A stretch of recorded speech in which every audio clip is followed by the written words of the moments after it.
दोस्तों ये कहानी ऐसी लड़की की है जो एक फ्लैट में रहने जाती है, जहाँ जाकर वो उसके पड़ोसी को एक दूसरे के साथ डुकचुक करते हुए देखती है, जिससे उसके अंदर भी कुछ यानी कि बहुत कुछ करने की इच्छा जाग जाती है और वो अपने पड़ोसी को पटाकर उसके साथ ही अपनी गुफा में तोप चलवाती है। तो चलिए जानते हैं आगे की कहानी। नए हो तो चैनल को सब्सक्राइब करें और एक प्यार सा कमेंट भी कर देना। कहानी की शुरुआत में हम ली नाम की लड़की को देखते हैं जो अपने घर वालों से दूर रहकर किराए के रूम में रहती है, क्योंकि उसके घर वालों ने इसे पढ़ने के लिए भेजा है। इसी के पड़ोस में यानी कि इसके जस्ट पास वाले रूम में एक कपल रहता है जिसमें उस लड़की का नाम रिया था और लड़के का नाम जोश था। रिया हॉस्पिटल में काम किया करती थी और उसकी नाइट शिफ्ट रहती थी। आज भी वो अपनी ड्यूटी पूरी करके घर आती है और उसका पति जोश पूरे दिन घर पर ही रहा करता था। ली भी अपने कॉलेज जाकर वापस अपने रूम में आ जाती है। अब रात हो चुकी थी और ली सोने की तैयारी करने लगती है। तभी उसे डुकचुक की आवाजें आने लगती है, यानी कि उसके पास वाले रूम से आवाजें आ रही थी, क्योंकि उनके रूम की दीवारें बहुत पतली थी, जिससे ली दीवार के कान लगाकर उनकी आवाजें सुनने लगती है,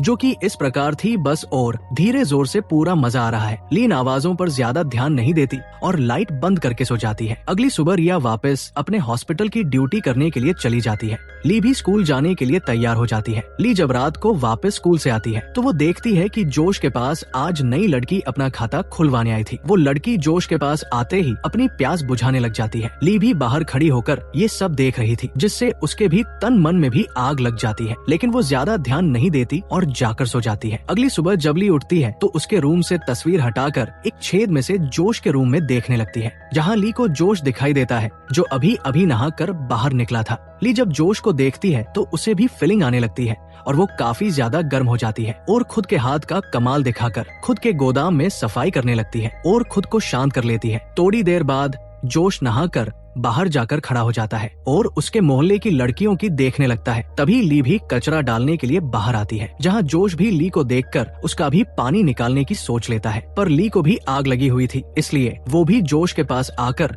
उससे बातें करने लग जाती है और उससे कहती है कि तुम सिगरेट पीना छोड़ दो, ये सेहत के लिए अच्छी नहीं होती। तो जोश भी कहता है कि हाँ मैं कल से ही छोड़ दूंगा। इसके बाद की कचरा डालकर वापस अपने रूम में आ जाती है, जिसके बाद रात को ली अपने रूम के बाहर इधर उधर टहलने लगती है ताकि वो जोश को देख सके और अपनी प्यास बुझा सके। लेकिन तभी उसे एक आइडिया आता है और वो अपने रूम का बल्ब खराब करके उसे बदलवाने के लिए अपने पड़ोसी को बुलाने लगती है। लेकिन तभी जोश बाहर निकल आता है तो ली उसे बताती है कि क्या तुम मेरे रूम का बल्ब बदल दोगे। तो जोश भी इसके लिए मान जाता है और उसके घर का बल्ब बदलने लगता है। जहाँ ली जब जोश को इतने पास से उसकी बॉडी को देखती है तो वो सोचती है कि साले को यही पकड़कर इसके केले का जूस बना दो। तभी जोश उसके रूम के बल्ब को सही कर देता है तो ली भी उसे थैंक यू बोलती है और चाय पीने के लिए लेकिन जोश चाय पीने से मना कर देता है और वहाँ से चला जाता है। इसके बाद रिया की भी नाइट शिफ्ट थी, इसलिए वो भी ड्यूटी करने के लिए चली जाती है। उसके जाते ही जोश अपने रूम में दूसरी लड़की को उसका खाता खोलने के लिए बुला लेता है। ली भी ये सब देख लेती है।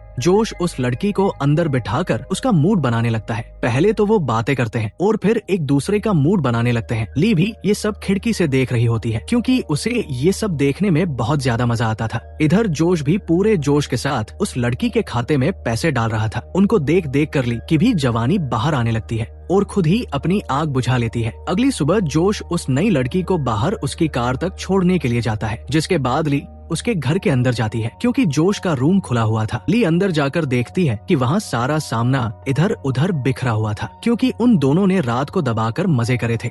तभी ली को जोश के कपड़े दिखाई देते हैं, जिसे छूते ही ली गर्म हो जाती है और वापस अपने हाथों का कमाल दिखाने लगती है, क्योंकि जोश को इतनी लड़कियों के साथ देख कर वो काफी कुछ सीख चुकी थी। जिसके बाद रात को ली अपने रूम होती है तो उसके घर का नल खराब हो चुका था, इसलिए वो बाहर जाकर जोश से कहती है कि चलकर मेरा नल सही कर दो। तो जोश भी जाकर उसके घर का नल सही कर देता है। नल ठीक करने के बाद जोश धीरे धीरे ली के पास जाने लगता है, जिससे ली से कंट्रोल नहीं होता और वो दोनों वही शुरू हो जाते हैं। जोश पूरे जोश के साथ ली की गुफा में धमाके करता है। ली को भी मजे आने लगते हैं, क्योंकि वो तो चाहती थी कि कोई उसकी गुफा में धमाके करे। अब ऐसे ही जोश हर दिन अपनी बीवी के जाने के बाद की के रूम में जाकर उसकी गुफा में धमाके करने लगता है, क्योंकि दोनों को इसमें बहुत मजा आने लगा था। और ली तो जन्मों जन्मों की प्यासी थी, यानी कि नई मैदान में आई थी, इसलिए उसको ये सब करने का शौक लग चुका था। एक रात जोश अपने घर दूसरी लड़की को बुला लेता है। वो लड़की आते ही उसकी प्यास बुझाने लग जाता है। ली भी अपने रूम में बैठी बैठी ये सब सुन रही थी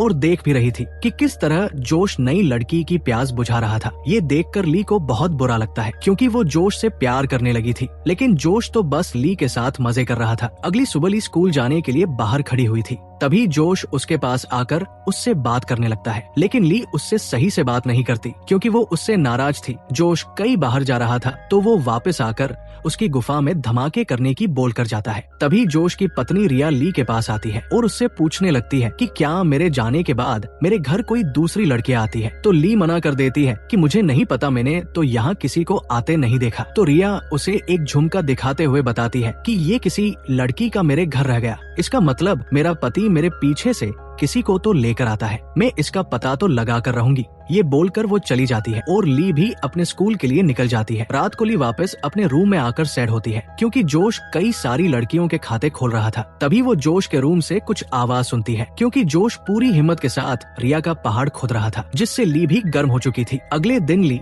अपनी खिड़की से पास वाले रूम में देखती है जहाँ रिया और जोश के बीच में लड़ाई चल रही थी क्योंकि अब रिया को जोश के बारे में सब कुछ पता चल चुका था। रिया जोश से बार बार पूछती है लेकिन जोश उसे कोई जवाब नहीं देता। तो रिया घर छोड़कर जाने का फैसला करती है क्योंकि अब वो जोश के साथ नहीं रहना चाहती थी। वैसे भी ऐसे मर्द के साथ कौन रहना चाहेगा जिसकी कई सारी गर्लफ्रेंड हो, लेकिन जोश को इससे कोई फर्क नहीं पड़ता, वो आराम से बैठा होता है। फिर रिया घर छोड़कर चली जाती है। इधर इससे ली भी काफी दुखी होती है। रिया के जाने से जोश अकेला पड़ गया था, इसलिए वो दिन रात शराब पीने लगता है क्योंकि उसे समझ आ चुका था कि रिया उससे बहुत प्यार करती थी। फिर जोश ली के रूम का दरवाजा खटखटाता है तो ली गेट खोलती है तो जोश पूरी तरह नशे में होता है। जोश ली के रूम में आकर उससे माफी मांगता है कि उससे गलती हो चुकी है। वो गुफा खोदने में इतना पागल हो गया था कि वो अपनी बीवी के बारे में सोच ही नहीं पाया। तो ली उसे समझाती है कि तुम टेंशन मत लो, सब ठीक हो जाएगा। जिसके बाद जोश वापस से ली की गुफा में धमाके करने लग जाता है, जिससे दोनों बहुत खुश होते हैं। अगले दिन जोश वो रूम खाली करके जाने वाला था। लास्ट बार वो ली से बात करता है कि अब मुझे जाना होगा ताकि मैं रिया के पास जाकर उसको मना सकूं। वो मुझसे बहुत प्यार करती है। तो ली भी कहती है कि मेरी वजह से तुम्हारी लाइफ खराब हो गई है, इसलिए अब मुझे भी तुमसे नफरत है क्योंकि तुम अगर दूसरी लड़कियों के साथ